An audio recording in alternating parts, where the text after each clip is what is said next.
انا بس عايز اتكلم. ما اشوفهاش بعدين، انا اشوفها دلوقتي. ما انا دور انا اللي بتكلم دلوقتي. حضرتك قلت لنا معلومه. انا بدي لك معلومه مش انا بدي لك معلومه، انا عايز استكمل المعلومه دي اقول. انا بقى مش عندي بقى طيب كده استكملها على عشان. كويس. طيب. بس انا عايز احكي لك على حاجه. ايوه يمكن انت في منصبك السابق ده او في اثناء حياتك العسكريه دي كلها ما احتكتش بجهاز امن الدوله دول. اللي زي الدكتور واللي زي حالتي احتكوا بيهم. بس عشان اشرح لك، هذه كانت اداره، وعشان كده لما تقولي في خبر جيد ان تعين واحد جديد ماسك امن الدوله، لا ده مش اللي بقول. حضرتك اللي قلت خبر غير جيد على الاطلاق. لانه غالبا جاي من نفس التركيبه بالظبط. بس هذا الجهاز كان حكومه كامله موازيه. اقوى جهاز مهمته الاساسيه منع الشباب انه يتكلم في السياسه في الجامعات. ان اي واحد من الاخوان المسلمين يتمسك يتنفخ نفخه ويتضرب ضرب لما يتعمي. وغير اخواني اي واحد يساري 6 ابريل اي واحد لن يسبح بحمد هذا النظام امه داعيه عليه. كانت دي مهمته كده باختصار. مين يتعين فين، مين يترقى او ما يترقاش، مين يروح الحمام او ما يخشش، مين يطلع في التلفزيون. يعني انا بحكي لك بس حاجات يمكن في ناس كتير جدا ما كانوش عارفينها. انا قبل 25 يناير منى الشاذلي سالتني سؤال عن هذا الموضوع، قلت لها هذا الجهاز خنقنا بحيث ان بقينا مش قادرين نتنفس بلا استثناء. فبصيت لقيت لي بلا استثناء، قلت لها بلا استثناء.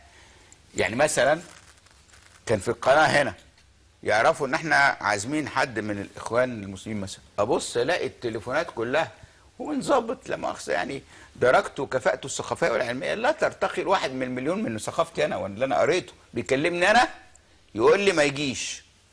ما هو بس انا بحكي لك حاجات، خلينا بس عشان ده وقت، ما فيش وقت النهارده غير للمصارحه ده. صحيح. عشان كويس. فالمهم فبص الاقي ازاي ده انا قناه ليبراليه لازم اجيب اللي انا مختلف معاه مش اللي انا جاي يطبل لي، وما ينفعش احجب واحد واجيب واحد. صح؟ صحيح. اوكي. حتى كنت زي ما قالوا لنا على المصري اليوم الاول انه اخوان مثلا يعني.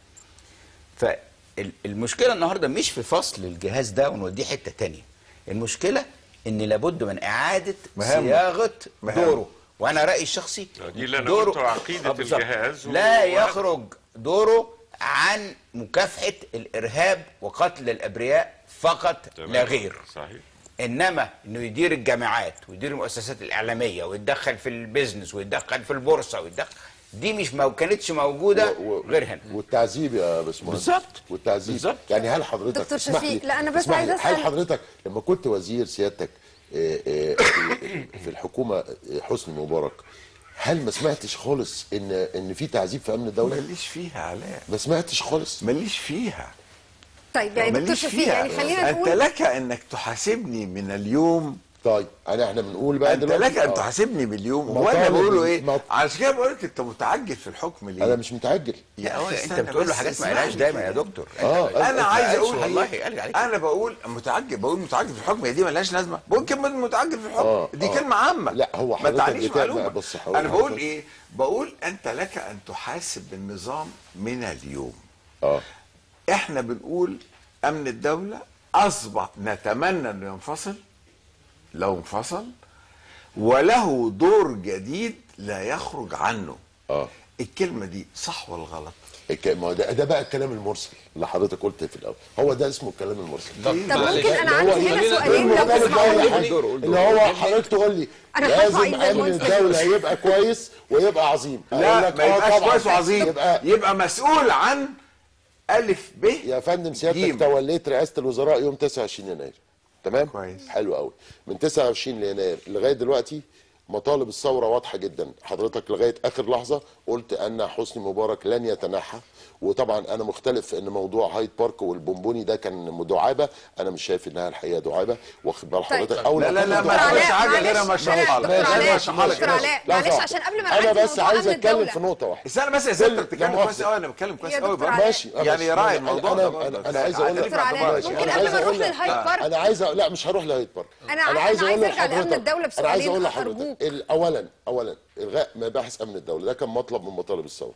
الغاء قانون الطوارئ يا سيدي الفاضل غلط انك تقول كلمه الغاء مباحث الدوله. هي دي مزعقه يعني. مش فاهم معلش ثانيه واحده مش شفيق. قصدي، انا بس بفهمك الدنيا ماشيه ازاي. انا اللي عايز افهمك والله. دكتور علاء والله معلش انا يفهمني. والله انا اللي عايز افهمك. افهمني انت يعني ما فيش حاجه اسمها الغاء. الامريكان لغوا الاف ايه؟ لا مؤاخذه، الامريكان لغوا الاف بي اي لما كانوا عايزين يعذبوا حد دكتور علاء، كانوا تسمح لي بيجيبوا أصيغ في أمن السؤال الدولة هنا بشكل يعذبوا مختلف؟ ويرجعوا. يا حبيبي واخد بالك؟ العذاب حاجه والالغاء حاجه. ممكن اصيغ السؤال بشكل مختلف؟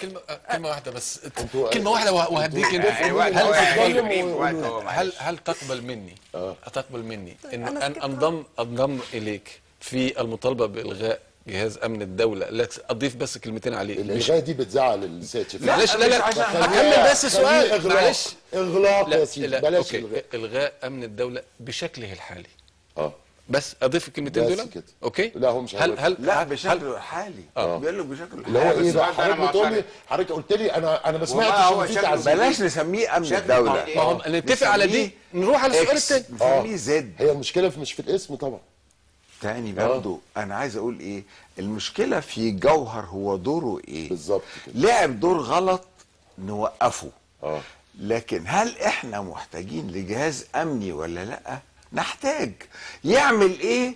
هي دي اللي نعيد توصيف يعني عناصرها. هل بيحصل ده؟ طيب. هل بيحصل ده دلوقتي؟ ده نعمله طبعاً. دلوقتي. ما بيحصلش طبعاً. ده ما بيحصلش لان احنا فاقدين الثقه، ولا ما بيحصلش لان احنا يعني حاطين. لان ما حدش قال لنا ان بيحصل. بالظبط. لا ما هو بالظبط. لان لان اذا سيادتك- هو السؤال هل هو بيحصل إذا ولا انت مش اللي بيحصل؟ تطلبه سيادتك- يا علاء، أيوة، كمل اتفضل، كلام اتفضل، يا حبيبي. اتفضل. اللي انت تطلبه ان احنا نقول ايه؟ جهاز امن الدوله او جهاز سلامه الدوله او جهاز اي اسم اي المشكله اسم. الاسم مش هو اللي ده زعلني. واجباته 1 2 3 4. مش ده اللي سيادتك تطلبه؟ بالظبط. ولا ايه؟ صحيح. ده اللي نيجي تطلبه. لكن ان انا اقول لا انا مش عايز جهاز خالص ما حدش امن خلاص. بس الدوله. انا قلقني يا سياده الفريق، ده اللي أنا بقوله. قلقني يا سياده الفريق حاجه في يعني الحكاية. لنا ان احنا نصلح.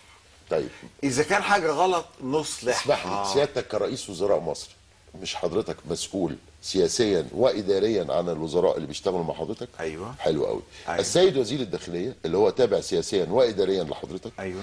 عمل حديث في التلفزيون المصري مع الاستاذ خيري رمضان. أخطأ فيه. حلو قوي. أخطأ. قال انه الشهداء، قال ان الناس نزلت، اولا قال ان الشرطه المصريه اللي مصر كلها مستنيه محاسبه الذين قتلوا الشهداء، والنتيجة قال ان الشرطه جاية. المصريه عملت دورها على الوجه الاكمل، وقال انه تاني بيقول ان المتظاهرين كان معاهم قناصه بيتكلموا لغات، يعني المتظاهرين دول عملاء، واخد بالك. طيب. وبعدين ثالثا قال ان لن يمس اي شيء في امن الدوله والتسجيل موجود وهيظل يؤدي دوره العظيم الوطني. يبقى في تناقض هنا ولا لا؟ طيب ممكن انا بس التمس شيء معين. لا يبقى في تقديم الوزير ده استقالته يا سياده الفريق على طول يعني الحقيقه يعني خلينا نشوف امن الدوله بعد اعاده تكليفه شكله ايه.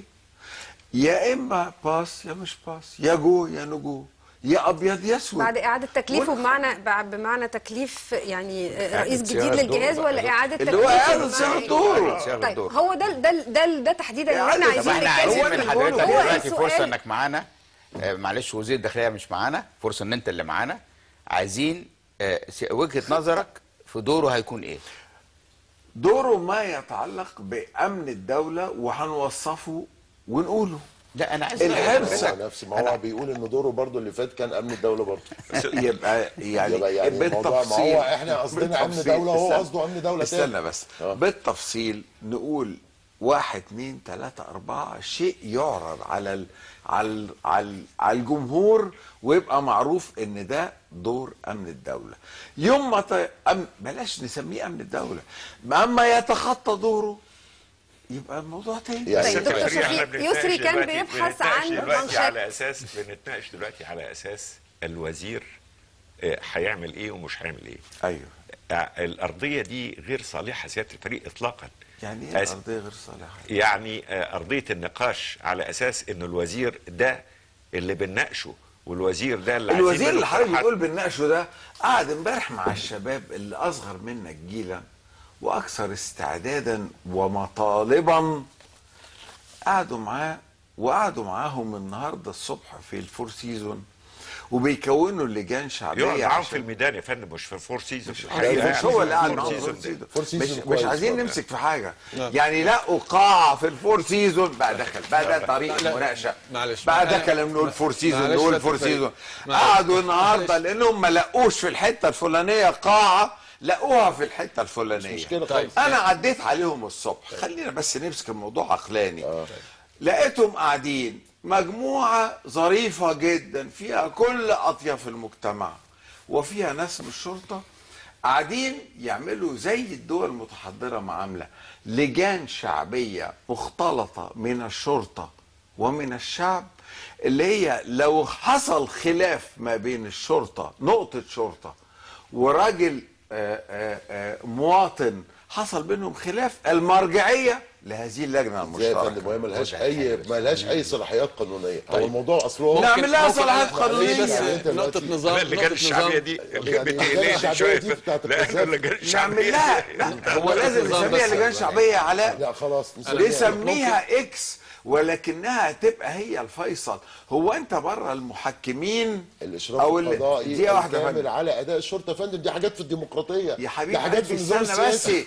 انت بره اللي بيتحاكم اسمهم ايه المحكمين دول؟ ولا المحلفين. جوري. مش بيقول جلتي نوت جلتي ايوه، وخلاص، ده ما هو ناس من المجتمع. بس الناس دي ما فيش حد لا اتنفخ فيها ولا اتكهرب ولا اي حاجه. هنلاقي ناس ما تنفعش لو فيها. جبت واحد انجليزي ونفخته مش هيقول كده. طيب ممكن هنلاقي واحد ما تنفخش فيه. مع سؤال يا فندم، اذا يأسنا من الاصلاح يبقى نسك على بعض. لا، احنا ما نروح. طيب يسناش. احنا خلينا نمسك في جزئيه يجب الاصلاح. ان نكون مصرين على الاصلاح. أنا اذا من- عايزين نبني دوله حديثه متطوره تلحق بالدول المتحضره، نصر على الاصلاح ونمشي فيه. ما احنا مصرين طيب على ما الاصلاح طبعاً. تيجوا نتكلم لكن- بشكل عملي بس بعد الفاصل. طيب، هنقول فاصل ايه صغير. الاصلاحات المطلوبه بس كده. وايه امكانيه الحكومه ده في اللي انا تحقيقها. طالبه، تمام. ان احنا نقول الاصلاحات وننفذها. ما انا لو كنت لكن يا علاء اتكلمت مش بس ساعة ما رفعت الكريتيك، إيدي. مش بس النقد. كان ده حصل. اعملي بقى دور حضرتك الكلام عايزني بعد امدحك؟ مش قادر أمدحك. والله ابدا، طيب انا والله ما عايز هستسمحكم في أنا- في لا، أنا فاصل محتاج فاصل للمادة. قصير بس حلو. وهنرجع تاني ولا أنا- نتكلم ولا في أنا الاصلاحات نقصد- المطلوبه ولا أنا وامكانيه نقصد. تحقيقها في ظل خلاص الظروف الراهنه. ماشي، خلاص جميل. خلينا نشوف ايه.